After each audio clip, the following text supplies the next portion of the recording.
Okay, we are rolling. What's going on, guys? Welcome to episode 13. Welcome to the Fred D. Borges Show. If you haven't checked out episode 1 to 12, make sure you go back, check those out. You don't want to miss it. Um, and this is episode 13. I want to thank you guys for subscribing to the YouTube channel. I want to thank you guys for following the Instagram page. It really means a lot. I appreciate the feedback that I get from some of you guys because it definitely helps me on what I should be doing better, how I could improve on certain things. And it helps me help you at the end of the day because I'm the one that's giving you guys the information. So I want to thank you guys so much for that. So, like I said, this is episode 13, and there's a few topics I want to cover. One being the OJ Simpson. I know I'm a little late to this since he passed away on April 10th. I'm a little late. I know, but I've been busy doing other stuff. I've been busy trying to work out something as far as kind of a new series of mine, which is Freddy's Flashback Fridays. It's going to bring a lot of nostalgic feel, so nostalgic. So that's what I'm working on. So I want to touch on OJ Simpson. I want to touch on the Megan the Stallion because she's dealing with some crazy stuff right now. And I want to touch on the beef that's been going around. It's no longer the big three, it's only the big two. And I covered a lot of this on episode 12 with Christian Rosa. So, like I said, if you haven't checked that episode out, definitely go back, check that out. And yeah. So let's start. So RIP OJ Simpson. He passed away April 10th this year. He was at the age 76, but he died by prostate cancer. So RIP. He was a professional football player, actor, sports broadcaster, and spokesman. He was drafted by the Buffalo Bills in 1969 and ended his career with the San Francisco 49ers. A few accolades I want to go over because a lot of I've never got to see him play because I was born in 1992. So I've never got to see him play. However, a lot of people will hold him up there as one of the best to ever do it, if not the best. You could definitely check out his clips, his highlights on YouTube, obviously. So if you don't know and you want to know, definitely just go on YouTube. YouTube is like pretty much a time machine. You can literally YouTube anything and you'll find it regardless of what it is. So I just want to go over some of these accolades because these accolades are the ones that actually stood out to me. He was NFL Most Valuable Player in 1973. He was NFL Offensive Player of the Year in 1973. Not to mention, in 1973, he rushed for 2,000 yards in 14 games. First NFL player to do so. If you realize how hard and difficult that is, because the majority of running backs today that played 16 games and now that are playing 17 games, most of them don't even scratch the surface of getting 2,000 yards. It's so difficult. But to get it in 14 games it's outrageous. Just think about it. It's crazy. In 14 games. He was a 5-time first team All Pro. He was a 5-time Pro Bowler. He was a 4-time NFL rushing yard leader. He was 2-time NFL rushing touchdowns leader. And, this is where, it gets pretty tricky because you can't talk about OJ without bringing up the murder trial. You can't talk about OJ without bringing up the glove. You can't talk about OJ without bringing up the white Ford Bronco, right? So you can't bring up OJ without mentioning any of that. Yes, a tremendous football player, but you can't bring up OJ without mentioning any of that. So I pretty much had to do my research on this because I didn't really know too much about the whole murder trial situation, him possibly murdering his wife and his wife's friend at her house. I didn't really know anything about this. So I took the time out of my day to watch this 5-part series, and it's actually on Netflix. And it's called OJ Made in America. It was produced and directed by Ezra Edelman. I hope I said that right. For ESPN Films and their 30 for 30 series. It was definitely something worth watching. Like I said, it was a 5-part series. Each part or episode is about an hour and 30 minutes long, but it's well worth it. It'll keep your eyes glued to the TV screen.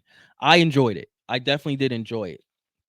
So a bit about, OJ's murder trial. On June 12th, 1994, OJ's wife, Nicole Brown Simpson, and her friend Ronald Goldman was murdered outside her home, and it traced back to OJ.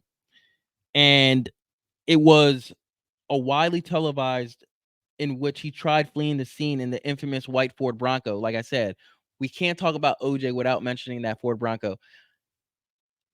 If you want, you can even Google it. It was literally an all-out chase. You could probably even YouTube it. But when I was watching the documentary, I've seen it all. The trial lasted from January to October of 1995. At the scene, there was a glove bagged for evidence, which could have been OJ's. He was told to try it on in front of the judge. However, the glove did not fit. So this is where it gets crazy to me because, like I said, you can't talk about OJ without talking about the Ford Bronco and the glove.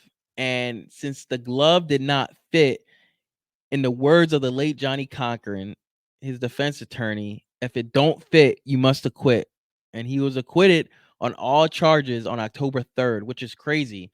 Um, Watching this documentary made me realize that, in my opinion, how, to me, I felt as if he was guilty as fuck.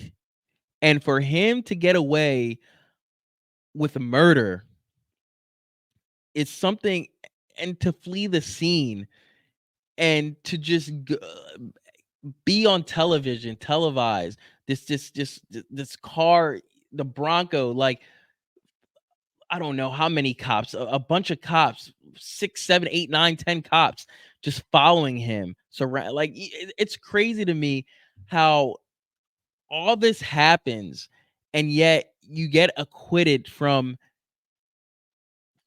like murder charges, literally spending in my like life in jail. You know what I'm saying? It's so crazy, all because the glove did not fit. And of course, like, there's a lot more detail that goes into it as to why I'm telling you guys, because I can sit here all day and tell you guys, but as to why I'm telling you guys, definitely go check out that documentary that is on Netflix called OJ Made in America. I promise you, you won't regret it, and your eyes will stay glued to the television. It's crazy. Um, However, 3 years later, he was found liable for the murders on a silver suit in 1997, filed by Fred Goldman, Ronald's father. Um, in 2007, he was arrested in Las Vegas and charged with armed robbery and kidnapping. 2008, he was convicted and served his sentence until being paroled and released in 2017. He was released from the parole in 2021 and lived in freedom until his death. So, you know, thinking about it, it's still crazy to me. It's still crazy to me how he really could have served life in jail. I mean, sooner or they wind up getting him later on, but at the end of the day, like, getting away with 2 murders it's outrageous. It's so outrageous. And like I said, when I like definitely go check out OJ Made in America on Netflix streaming now. So in my opinion, like I said, I believe with the information that was given, the information that I saw from the documentary, from just everything, I believe he definitely did it. Rest in peace to his wife. Rest in peace to his wife for his wife's friend. It's definitely a sad, in a way, a sad story, But moving on. So Megan the Stallion.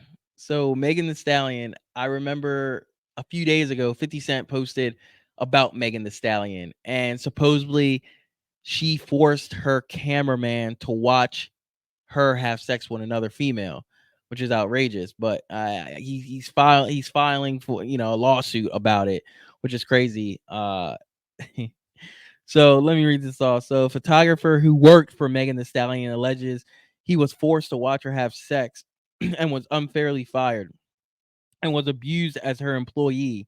In the suit, Emilio Garcia said that after a night out in 2022 in Ibiza, Spain, I hope I'm saying that right.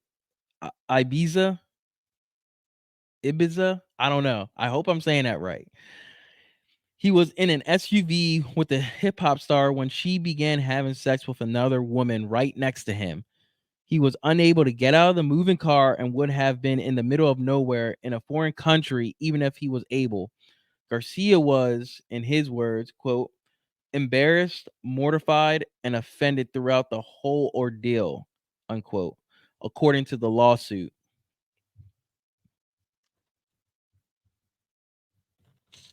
So after the alleged incident, he was warned.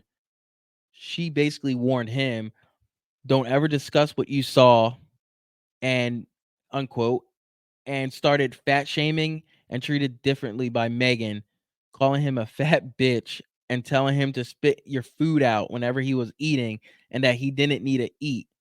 And this is what unquote, that's what she said. And then this is what he said. He said, to hear someone who advocates about loving your body tell me these things, I felt degraded, unquote. That is actually pretty crazy, come to think about it, right?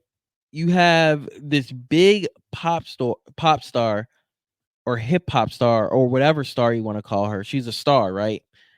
That a lot of she's a big part in the hip hop community, in the culture, right? Megan the Stallion. She's very big in the culture, and for her to be body shaming somebody else, like if you're body shaming somebody in 2024, you're whack for that. Like you should just be fucking canceled. Like like it's 2024. Like you're just whack for that. But a lot of people, I would say, it's like a lot of fans definitely look up to her, and for something like this to come out, I don't know. If you made it this far, are you a fan of Megan Thee Stallion? And if so, how do you feel about this? I know a lot of guys in the comment section are gonna be like, "Yo, two girls having sex. Why would you tell? Like, you would want to pay to see that." And Megan Thee Stallion, right? nah, nah. Let me make sure I don't get canceled. But I'm just saying though. I'm just keeping it real. I'm just keeping it real with you guys, right? But yeah, let me know in the comment section what you guys think about that, because it's definitely, in my opinion, it's definitely like, you know, I don't know, it's kind of shocking. A lot of people, I'm sure, look up to her. She's big in the culture, so something like this getting out, like, and she's going on tour with I think Glorilla. I think she's going on tour with Glorilla. So I remember seeing something she posted, and she posted like the tour dates and stuff like that. And then in the comment section, it's like, yo, let's talk about these allegations. Why are you talking about going on tour? Let's talk about what's going on. Like, what is going on? So, as far as 2 days ago, this is all I got from all the information I got. So maybe that'll change. I don't know. Well, I'll keep an eye out for it on it. Um, let's move on. So let's talk about this Allen Iverson. Like I said, I know I'm late, but let's talk about this Allen Iverson statue that the 76ers unveiled about 3 weeks ago, and how people were disgusted and people thought that Allen Iverson deserves so much more than that little ass statue, which he does. But in this case, it makes sense because that statue, I think a lot of people were misinformed about the situation of that statue, that it's actually on the Legends Walk in Camden, New Jersey at the training complex. So it's not like it's sitting out like right out in front of Wells Fargo. You know what I mean? Um, and the Legends Walk, it has legends like Julius Irvin, Charles Barkley, Wilton Still Chamberlain. So his statue is right next to those statues. You know what I mean? So a lot of people, I felt like, was misinformed about where that statue actually was or where that statue was actually going. A lot of people were trolling. A lot of people were saying he deserves way more than just that little statue, because I believe that he was taller than that statue. Um, and they were saying that, like, someone as prolific, someone that's iconic as Allen Iverson, he deserves so much more, which I completely agree 100%. However, I think it's good to know that it's not the end all. Like, he's with other legends and their statues are about the same size. So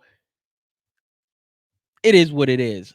In the near future, I believe, yes, he definitely deserves a statue like Sylvester Stallone, Rocky, that big ass statue in Philly, right? I think they moved that statue though, but it was in Philly, a big ass statue, and he wasn't even a real. He was a character. It's not like he was a real person, right? But someone as iconic, prolific as Allen Iverson, who changed the game, who his clothing line, I mean, who the I3, the logo, the everybody wanted braids because of Allen Iverson. Everybody wanted to mold their game because of Allen Iverson. The baggy look, doing interviews in baggy clothes, you know, not wearing suits, but just streetwear. Like, he was the guy that created all that.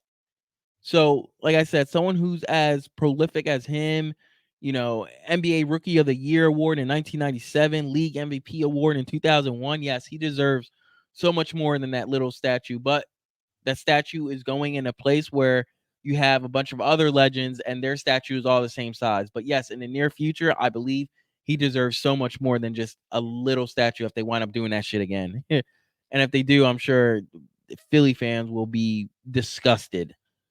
Um, so yeah, so we're done with that. So let's cut to the beef. Like I said, in episode 12, me and Christian actually covered a lot of the beef with the big three, which is no longer the big three. It's definitely the big two now since J. Cole bowed out. And this beef is, I would say, with the music industry, right? Because in hip hop, you have people beefing. It's a 20v1, everybody against Drake. You have you have Quavo and Chris Brown beefing.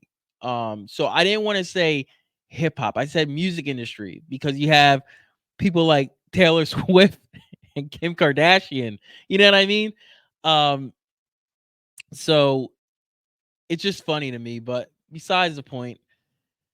So this 20v1, um, let's just say that Kendrick is on the clock right now, right? Everybody wants to see, forget, ASAP dissing Drake on Future's and Boomin's recent album, or The Weeknd dissing Drake on that album. Like, let's forget about all that, right? Everybody wants to see the battle royale between Drake and Kendrick. Everybody is waiting. Everybody knows that Drake did what he did, right? He did what he needed to do. I'm not gonna say the diss track push up was amazing. I would say it was decent. It was good. He did what he had to do. He addressed everything. He wasn't only coming at Kendrick. He was coming at the other 20 rappers, artists in the industry. So I'm not gonna say it was amazing, because I need a song with just Drake going at Kendrick. That's what I need, because I'm sure if Kendrick does drop a diss track, it's definitely going to be aimed towards just Drake. I would assume so, because that's the only guy that's in the way right now is Drake, right? So I would assume that he will just only diss Drake. Drake ended up making another diss track called Tailor Made Freestyle, and he used the voice AI. He used AI, um, Tupac and Snoop Dogg, and then at the end you had Drake rapping. Um, in my opinion, that song was okay. I mean, I understand from the perspective of this whole AI thing. I completely understand. However, I believe like for situations like this, let's talk about AI real quick since we're on the subject. I think for situations like this, when you have people that are beefing or just in general, I feel like AI is definitely ruining the music industry only because it becomes exhausting for situations like this. Because when there are tracks that are leaked or tracks that come out, you don't know if it's them or not. You don't know if it's the actual artist or not. And what's really frustrating and really exhausting is when it comes out, you have to wait for confirmation if it's real or not. And that's where it starts getting exhausting because there will be like numerous diss tracks coming out, but no one knows if it's real or not. And then you have to get confirmation from either or camp. You know what I mean? And it just becomes so exhausting because it's like, yo, like this AI shit is really ruining the music industry because you don't even know what's real anymore. So I understand why Drake did what he did. It's kind of it's like kind of like cliche or not cliche, I'm sorry, that's the wrong word. It's kind of creative, I guess, in a way, since AI is really starting to kind of I wouldn't say take over, but it's starting to really pop in a way. So I get it, it's clever, but nah, man, it's definitely not it. However, since he was using Tupac's AI voice, Tupac's estate actually were going to, or I guess they were like going to like file a loss or a cease and desist and get that removed off of like social media or something like that. That Taylor made freestyle. He had like 24 hours to do so, and if he didn't, then they were gonna like file a cease and desist and sue him or whatever the case may be. However, he did remove it off of, you know, all social media. However, push-ups is still on. It's all over DSP, so you could definitely get that anywhere. Because there was no AI use or anything like that. But yeah, so Taylor made freestyle. I don't know. You could probably find that on YouTube still, but I could be absolutely wrong. I don't know. As far as his social media goes, it's gone. Like because he had it on his social media and it's no longer there. So yeah, my take on AI, it's I hate it. I really do hate it. And like I said, for situations like this, you just don't know if it's real. You don't know if it's fake. You have to wait for confirmation and it just becomes very exhausting, you know? So like I said, Kendrick is on the clock. Kendrick is on the clock. I know Rick Ross dropped Champagne Moments that was aimed at Drake. I've always liked Rick Ross. I don't have a problem with Rick Ross. The diss was it was okay. I mean, it is what it is, but no one really wants that. Same thing with Kanye. Kanye dropped his diss track, like that remix, and you know, Kanye is Kanye. Kanye will always be Kanye, and he's just on some other shit. So same with that. No one really wants that. Besides, the song itself was pretty lackluster. It wasn't good. No one really wants that. Everybody wants to hear Kendrick. And the thing about Kendrick, or the thing that I feel that's like, yo, like a lot of people need to chill, is that when Kendrick dropped his verse on Future's album, it took Drake like damn near 3 weeks to reply with a diss song. I be seeing people all over like the comment section saying, you know, yo, Kendrick has to reply. Kendrick only has like 48 hours. If he doesn't reply in the next 48 hours, then he lost the battle. If he doesn't reply within like the next week, he lost the battle. Like you guys forget that Drake literally had damn near 3 weeks. Another thing that I see often too is the 20v1 thing. I understand, everybody wants to bring, or everybody's trying to, diss Drake. But you guys have to realize that Drake been sneak dissing for years. Like literally years. This whole Kendrick and Drake thing been a situation for the longest, like for the last like 10 years. This whole situation with even like ASAP has been ASAP Rocky. That's been a situation for like years. Same thing with The Weeknd. That been a situation for years. Yeah, I think at one point they wind up, you know, squashing it, making up, whatever the case may be. But I mean, at the end of the day, it's been going on for like years. So him like sneak this in and stuff like that. So I feel like this whole 20v1 and everybody's like, yeah, everybody's trying to bring, take Drake down. This is what he asked for at the end of the day. This is what he asked for. It is what it is. So, but like I said, everybody wants to see the Kendrick and Drake go at it. Everybody else is kind of just like whatever. And then you got the whole Quavo and Chris Brown beef going on that I've seen like people actually been like pretty damn interested in. I would say as far as like the diss tracks go, I would say Chris Brown pretty much did his thing. I'm not gonna lie. Like it was like he did what he had to do. I'm not gonna put this up as like the top 5 best diss track of all time. Like I'm not gonna do that. It doesn't deserve that spot anyway. But I would say like for him to rap and just do what he did and just be straight direct, no sneak dissing, just yo, Quavo, I'm direct with you. That's how beef should be when you spit it on wax. As long as it's not like as long as it doesn't get you know violent. You know what I mean? But as far as just straight beef and just spitting on wax, just straight direct and dissing, it's cool. Same thing with Quavo. His was all right. It was decent. I would say Chris Brown was better. And then you have like 50 Cent trolling and 50 Cent. You got 50 Cent trolling, telling, he'll hear the track and be like, oh, like I hope Quavo comes with something or vice versa. Yo, I hope Chris comes back with something. So he's trolling the whole time. 50 Cent troller.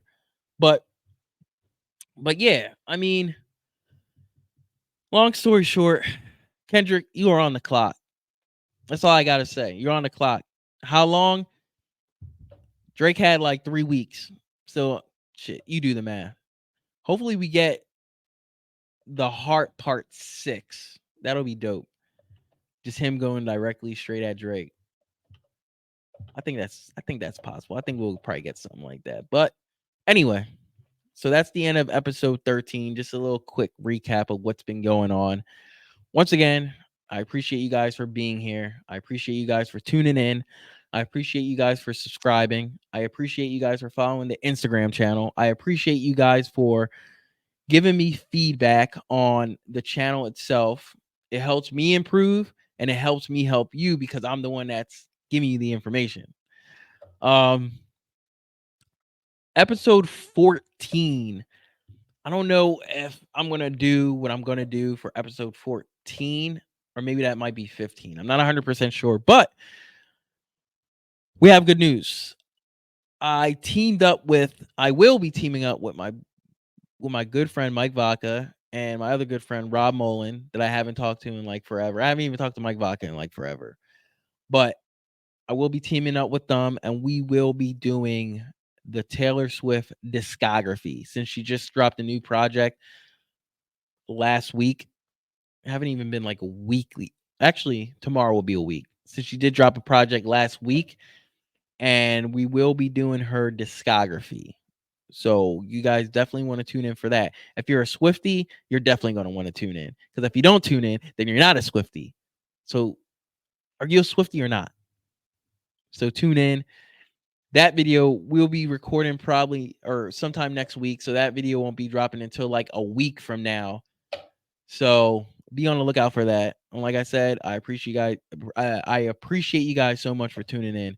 And this is episode 13. I will see you in the next one. Peace.